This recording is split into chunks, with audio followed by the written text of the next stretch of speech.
tari yang dapat menunjukkan bahwa tarian ini adalah tarian dari suku Dayak. Jenis-jenis tari yang sering menggunakan mandau ini ada tari perang, ada tari sumpit, kemudian ada tari gaung gora atau Indiraria, itu selalu menggunakan mandau. Fungsi ketiga dari sebuah mandau adalah fungsi teknonik. Walaupun pada awal mulanya mandau lahir dari konsep kesyukuran sebagaimana kelengkapan upacara-upacara spiritual. Kemudian mandau lahir menjadi sebuah perkakas hidup yang sangat efektif dan ergonomis untuk digunakan. Masyarakat Dayak tidak bisa hidup tanpa mandau. Karena mandau itu adalah membantu masyarakat Dayak sehari-hari. Jadi selain sebagai simbol spiritual, itu juga sebagai simbol kehidupan, khususnya kita orang Dayak, karena memang orang tua dulu untuk memenuhi kebutuhan hidup sehari-harinya, dia memakai mandau, terutama untuk membuat ladang, membuat kebun, dan hal-hal lain yang berhubungan untuk kehidupan mereka. Yang dikatakan mandau-manau ini tidak dibawa bertani. Yang kalau dibawa bertani itu kalau kami bilang itu kedok. Di samping itu juga mandau ini adalah semacam peralatan yang untuk menjaga diri kita di dalam menghadapi musuh, di dalam melindungi keluarga, masyarakat, dan yang lainnya.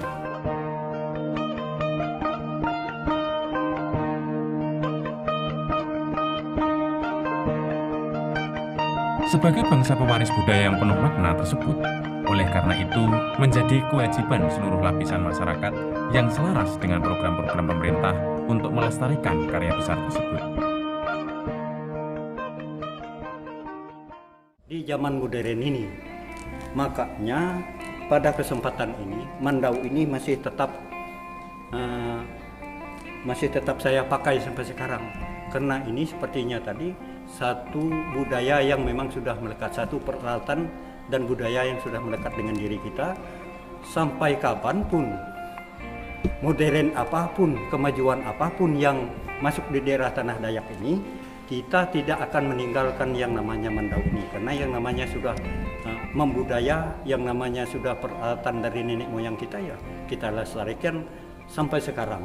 Sekarang banyak dari luar-luar Pulau Kalimantan, dari Jawa sana sering datang ke sini, banyak yang berminat beli mandau. Orang asing itu sangat berminat mandau-mandau di sini. Dalam rangka pembinaan mandau, pemerintah daerah melalui Sanggar Seni Kabupaten, kami sekarang sedang membina seni musik, seni tari, seni ukir, menempa mandau. Di Sanggar Seni Kabupaten kami sudah memiliki arsop. Di dalam arsop itu pasti ada mandau. Melihat bahwa mandau itu selalu dijumpai di mana-mana di wilayah Nusantara, artinya apa? Bahwa mandau memang betul-betul diterima dan disukai oleh orang-orang yang ada di wilayah Nusantara khususnya. Bahkan setiap sebuah perjalanan, satu pesan yang hampir tidak lupa adalah minta oleh-oleh yang namanya mandau. Nah, gejala yang seperti ini saya tidak yakin bahwa negara-negara yang ada di sebelah ya, untuk tidak tergiur hatinya, pikirannya untuk mengklaim bahwa mandau itu adalah senjata dari negara tersebut.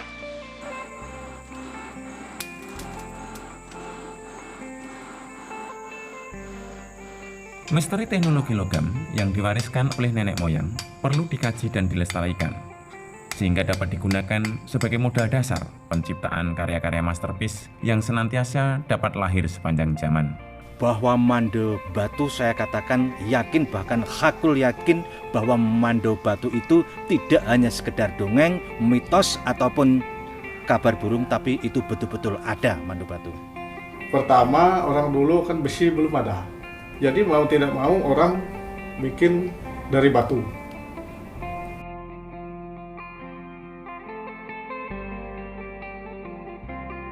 Tiga jenis logam yang dimasukkan, maka mandau tadi dinamakan Purut Ntoluk. Demikian juga kalau dia 7 jenis, maka dia mandaunya dinamakan Purun Turu.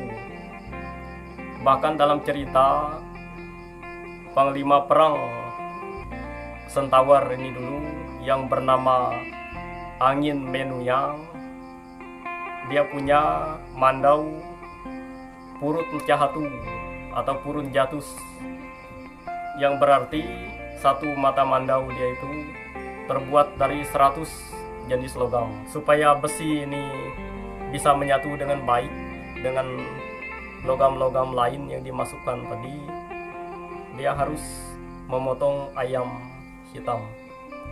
Jadi darahnya dioleskan di besi ini. Jadi ini syarat untuk membuat mandau. Kalau membuat mandau ini dia memulai dengan perhitungan baik. Kasau, balai, bangkai. Kasau, balai, bangkai. Kasau, balai. Berarti ini bagus dipakai saya. Bagus dipakai saya dan dia bisa melindungi saya.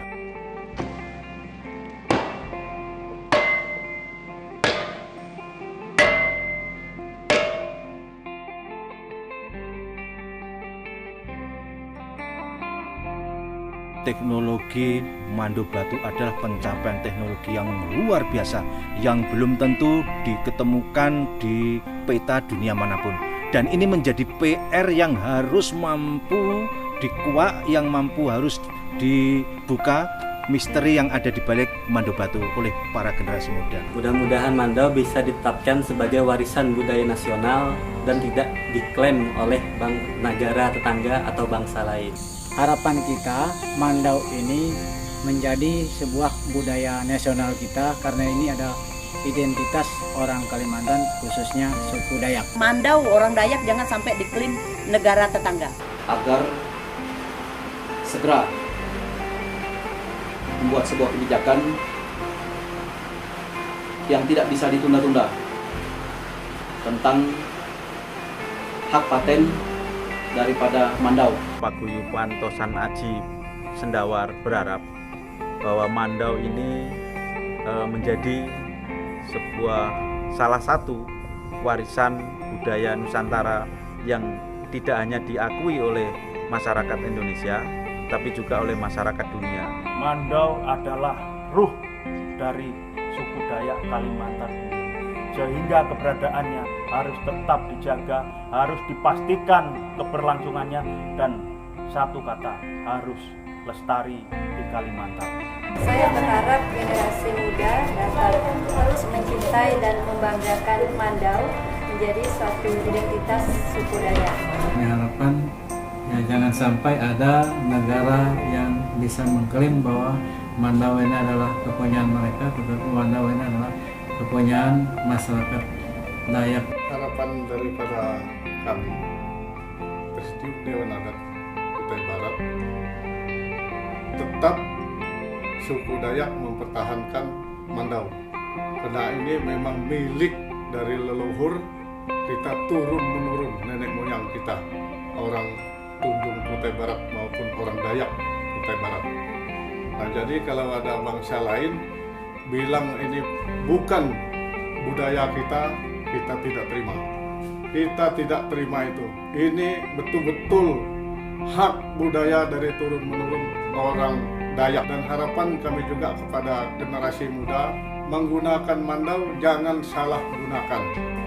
Nah, karena Mandau, fungsi Mandau hanya untuk kesiagaan, bukan persiapan, artinya mencari musuh, dan bukan untuk kita membuat perbedaan-perbedaan suku di antara kita.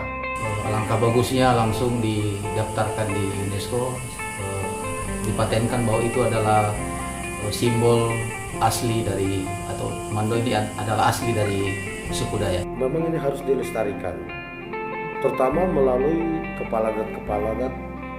Mereka harus menjelaskan ini, memberi pembekalan tentang budaya Mandau ini, karena memang